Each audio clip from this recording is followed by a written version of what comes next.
3. That is our reading. Thus the heavens and the earth were completed in all their vast array. By the seventh day, God had finished the work he had been doing, and on the seventh day he rested from all his work. Then God blessed the seventh day and made it holy, because on it he rested from all the work of creating that he had done. I want to show you two quotes from two great ones in history. The first is Jean-Paul Sartre, the French philosopher. Look at what he said about our existence. Here we are, all of us, eating and drinking to preserve our precious existence, and there is nothing, absolutely no reason for existing. How do you feel about that? Here's another one by Mark Twain. The two most important days of your life is the day that you are born and the day that you find out why. Have you ever wondered about or felt confused about the purpose of your life? Does your life have meaning? How do you find meaning and purpose in life? Is Sartre right? Deep down, we sense that he's not, that he's wrong, and yet we seem confused about purpose and meaning. We are the only part of God's creation that restlessly seeks purpose. We are not like the animals. Animals don't go around wondering why they are here or how to make their lives count for something. We are the only creatures that God has made that dream and plan and wonder. We are the only creatures that long for purpose. And the search for purpose is good and God-given. It's part of having been made in the image of God. However, our world tells us that we are the ones who decide for ourselves what our purpose is. Follow your dreams, I'm told. Let nothing get in your way. Believe in yourself. Achieve your potential. And of course, it suits us to decide our own purpose because we prefer to live life without God. That is our natural instinct. The search for purpose without factoring God into the question is a further sign of our rebelliousness against him. But Genesis, I hope that we saw this if you were here last week, Genesis pushes us to factor God into all of life. He made us, and nothing makes sense without him. He is the one who gives us our purpose. And so here in these few short verses that I've just read for us, our purpose is revealed to us. And we will be frustrated as long as we don't align our lives or our own personal purpose to the purpose that is revealed for us in the scriptures. Friends, it is time for us to realize that the purpose of our lives is not ours to decide. It is given by God. And until we submit ourselves to that, we will be frustrated. And so three headings, simple headings this morning. The purpose of life is rest. The conclusion to all that God has made is given in Genesis 1, verses 1 to 3. And the seventh day is different from all of the other days. 3 times we are told in those short verses that God rested from his labors. It ends with the phrase, from all the work of creating that he had done, which is an echo of Genesis chapter 1, verse 1, which we saw last week. And so they act as brackets to the whole of the 7-day record of creation. The seventh day, unlike the other days, is blessed in these verses. The word blessed comes at the center of the sentence that is verses 2 and 3. In the Bible, blessing is normally restricted to animate beings. People can be blessed. Animals can be blessed. But here it is unusual, but here God blesses a day, the seventh day. In chapter 1 and verse 28, we saw last week, God blessed the man and the woman. This would lead to fruitfulness and to success, but here God blesses a day. It's the only time in the Bible when he does that. People and places and objects sometimes are blessed. Not only that, but he also declares that the day is holy. He makes it holy, which is the only time in the Bible where a day is sanctified and made holy. God is holy. Holiness is the essence of his character. If he makes something holy, he makes it for himself. That is, he reserves it for himself. And so the seventh day belongs to God alone. It's sacred in a way that the other days aren't. So God is a God who works for 6 days, and then God is a God who rests. Now, what does it mean to say that God rested? Does it mean that he was tired out by the creation that he had been doing? Is it that it had been a long week and that he needed to put up his feet and watch some cricket maybe? Well, God doesn't rest because he's been exerting effort. In fact, one of the amazing things we saw last week was just how effortlessly God created. He just speaks a few sentences, and his word is unopposed and irresistible, and what he says comes about in just a few sentences. So what does it mean that he rested on the seventh day? It means that everything God set out to do was done. That's what it means. Creation was everything he meant it to be. And so one writer puts it quite poetically. He says, the exhalation of work was followed with the inhalation of enjoyment. It's a beautiful way of putting it. He rested not because he was tired, but because he had completed everything he set out to do. Creation was now fit for purpose. And what was that purpose? There's our word.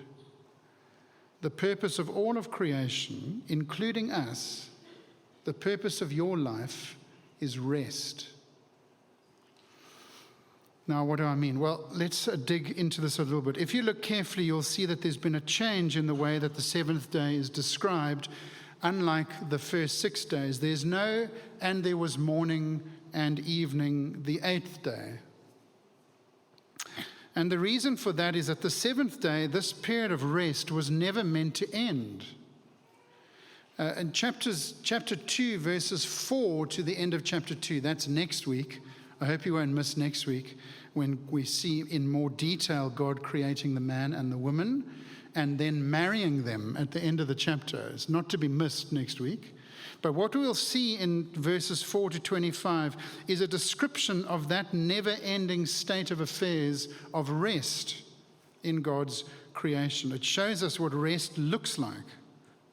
And so come along next week. It's a blessed life, filled with purpose and meaning, a life worth living, for it is a life in fellowship with God. And that is what we have been created for. Listen carefully to me. I'll tell you this for free. You don't have to go to a TED talk or buy a book or go on a course on how to find the purpose of your life. The purpose of your life, friends, is fellowship with God. That is what rest means. And we will feel restless until we are in friendship, relationship, and fellowship with God. That's what rest is. Rest is friendship with God. The purpose of your life is friendship with God. You know, the Jews were given the 4th commandment of the 10 commandments, which is to keep the seventh day holy. The Sabbath is what it became known as. And it became a really important sign of fellowship with God. In fact, it was such an important sign that it was the breaking of the Sabbath that eventually sent the nation of Israel into exile. God judged the nation of Israel. The last straw was not the other commandments that were also being broken, although they were contributing factors, but it was the breaking of the Sabbath commandment. that sent them eventually into exile. And so by the time that Jesus walks the earth, the Jewish religious leaders are very sensitive about Sabbath keeping, which is why Jesus always gets into trouble with them about what he does and doesn't do on the Sabbath. After Israel were rescued from slavery in Egypt, God gave the 10 Commandments. He gave them their constitution. The 4th commandment is about the 7th day. Look at what it says, Exodus chapter 20 and verses 8 to 11. Most of the time in the 10 Commandments is spent on the Sabbath. It's the longest of the 10. Remember the Sabbath day by keeping it holy. 6 days you shall labor and do all your work. But the 7th day is a Sabbath to the Lord your God. On it you shall not do any work, neither you nor your son, daughter, male or female servant, nor your animals, nor any foreigner residing in your towns. Why? For in 6 days the Lord made the heavens and the earth. Here is a reference back to Genesis 1. And made the heavens and the earth, the sea and all that is in them, but he rested on the 7th day. Therefore the Lord blessed the Sabbath day and made it holy. In other words, the weekly Sabbath of Israel was to remind her that God created the world to enjoy his rest. That is, his friendship, his fellowship, his relationship with them. So, second heading, let's rest like God does. Our purpose is to be in relationship with him. Now, if you're honest, how do you feel about that purpose? If I'm right, and that is the purpose of your life, wouldn't you rather, if we're honest, we might not be that excited about that purpose. We'd rather have our purpose to be rich and famous and happy and gorgeous and wealthy and secure and successful. But actually this purpose, knowing God, is a purpose that can apply to anybody in any circumstance. And not only that, but it liberates us from chasing all the time. God orders his whole creation to climax in a day of no work, a day where there is opportunity to remember God and to enjoy relationships. That's what it means to live the blessed life. I lived in Umhlanga for many years. Umhlanga is the land of conspicuous wealth. And there was a Ferrari that used to drive around Umhlanga. I often saw it, and the number plate said, blessed, on it. Is that blessing? Some of us would like it to be the case. But blessing actually is much less flashy than that. It is relationship with our Creator.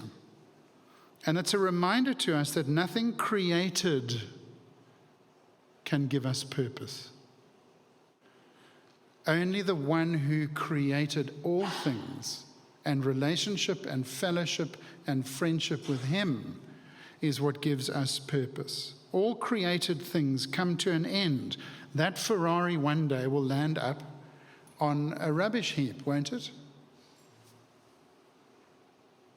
And so we must look beyond that which has been made to the one who made it. And that is to our Creator. Life is about more than the acquisition of things. Life is about more than work. Life is about more than security and success. True blessing is relationships, not possessions. And we know that, don't we? If you think about the countless examples of people in our world, the celebs, the famous ones, with all of those material things that our hearts yearn for, good looks and fame and fortune and health and wisdom and success, but who are absolutely miserable and restless. Blessing is not about what you have. It's about who you know. And so I want to ask us this morning, do you know God? Do you know him personally? I'm not asking if you know about him. Everybody knows about him. But have you actually entered into a personal, living, growing, intimate relationship with the living God who made all things? Or are you chasing the things that he made? God created us, friends, for friendship with him. And Genesis tells how the created universe is not too big a backdrop for that relationship with God. That's the backdrop to our friendship with God. And so no matter our external circumstances, people who are friends with God have a deep sense of rest, which gives us the foundations that we need in order to live in this non-Genesis chapter 1 world. And so the emptiness in our hearts is a longing to know God. Observing the Sabbath was a reminder to Israel that the purpose of life is not chaos, but rest. God took the world, remember, from chaos to rest. It taught Israel that work is not all that there is. The created is not all that there is. Life is about more than earning, more than laboring, more than the acquisition of things. When God rested, he demonstrated that the world and his own activities are not an end in themselves. They were created for another day, for a higher purpose. And so there is life outside of and beyond work. God himself is not just there to work. God rests from his labor, and he invites us to share in that rest and enter into relationship with him. It might interest you to know that the pattern of 6 on and 1 off was officially adopted by Constantine in 321 AD. The 7-day week, of course, goes back thousands of years and long before that, but it was officially declared to be that under Emperor Constantine. Atheistic revolutionaries have tried unsuccessfully to mess with the 6-day on, 1-day off pattern. In 1793, the leaders of the French Revolution produced a new calendar dividing a month into 3 10-day weeks. And people started dying. And in the Soviet Union in 1929, they tried a 5-day week. They tried a 6-day week, 5 on, 1 off, which is different to 6 on, 1 off. And due to mass confusion, the plan was revised, and in 1940 they gave up on it and went back to 6 on, 1 off. God has written it into creation, written it into us. And so our good God builds a day into the week where we have to rest. We can't keep going, you'll die. To show that life has purpose beyond what you do. Can I just speak to the men for a minute in the room? Which means the ladies can tune out now for a moment. Which actually means they're now listening harder than they were before. You know, men, when we get together, the second question that we ask each other after what is your name is, what do you do? That is because our propensity as men is to measure one another by utilitarian measuring guides. So if I'm a car guard and you're a brain surgeon, I know exactly where I stand in the pecking order at that point. We need to just be careful about measuring each other and giving worth to one another because of what we do. For that is not the purpose of life. The purpose of life is knowing God. And so let's be more interested in that when we meet than what we do. I can see some elbows going in the congregation. Life is not about chaos, but rest. Life is not about the created, but the creator. Life is not just about activity, but about enjoyment of relationship. Life is not about the accumulation of things, it's about relationship and fellowship. Can you see how we need to hear Genesis chapter 2 in our crazy, busy world, where all of us feel like we're on that treadmill and it's very hard to step off? Whether you are paid for your job or whether you're a stay-at-home mom, life is chaos and busy all the time. It's not what we were created for. And so it is right for us to be reminded this morning that life is about rest. That is relationship with God. So here's my third and final heading: rest with God. How do we get this rest? That is, how do we begin to live in line with our purpose in life? The answer, I'm going to say this, begins with Jesus. Because remember, the book of Genesis is all about him. That's what he thought. And so we need to get to Jesus. I want you to listen to these wonderful words that you know well from Matthew chapter 11. Just hear them again. Come to me, all who are weary and burdened, and I will give you rest. Take my yoke upon you and learn from me, for I am gentle and humble in heart, and you will find rest for your souls. Can you see? Jesus picks up the idea of rest from the Old Testament, from creation, from the Ten Commandments. And he says, if you want to obey the fourth commandment, come to me. Come and find me. Search for me. Submit to me. Rely on me. And I will give you rest. Rest for your souls. What a wonderful promise that is. The way that we get rest for our soul, which is another way of saying the way that we become friends with God, is not by observing a special day anymore. The early Christians did not observe the Sabbath. They observed Sunday. Sabbath was a Saturday. The way that we get rest for our soul is by coming to Jesus in faith and repentance. Have you done that? For until you do, you will be restless. And, I dare say, purposeless. You may be able to mask your purposelessness by some activity or other, some achievement or other, but it won't last, and you know deep down that it's not actually ultimately satisfying. The only thing that is coming into friendship with God, which happens for us through the person of the Lord Jesus Christ. Will you come to him? If you're relying on Jesus for friendship with God, can I say this to you this morning, as I know many of you are, then you have actually found your purpose. You've arrived. There's nothing left for you to chase.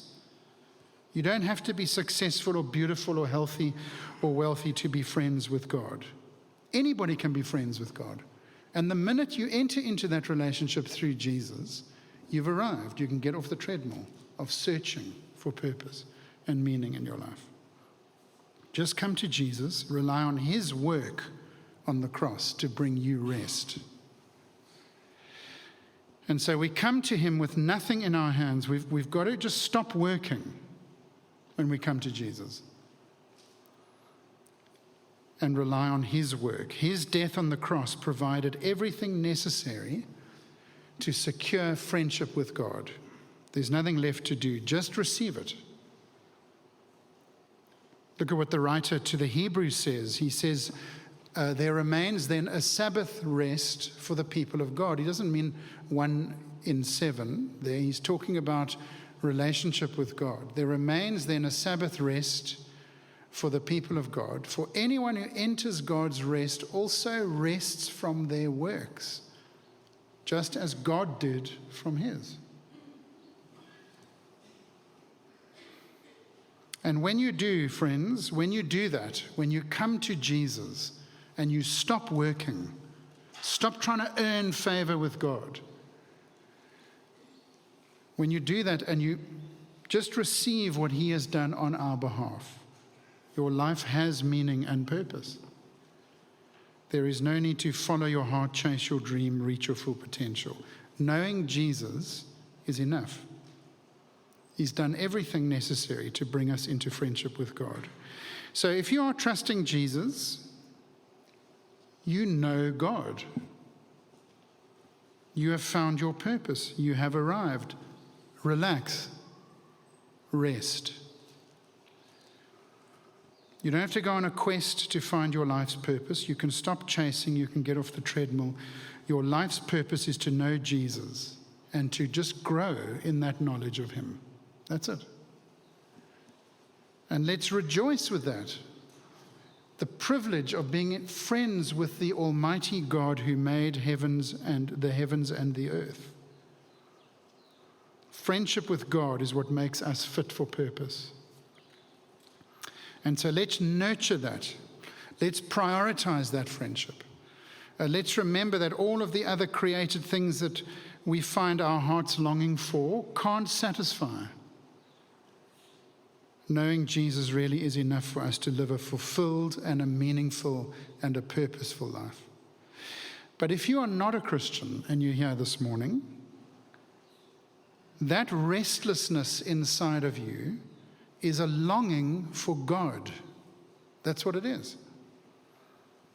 You try and distract yourself from it. You try and fill it with other things, and that lasts for short periods of time.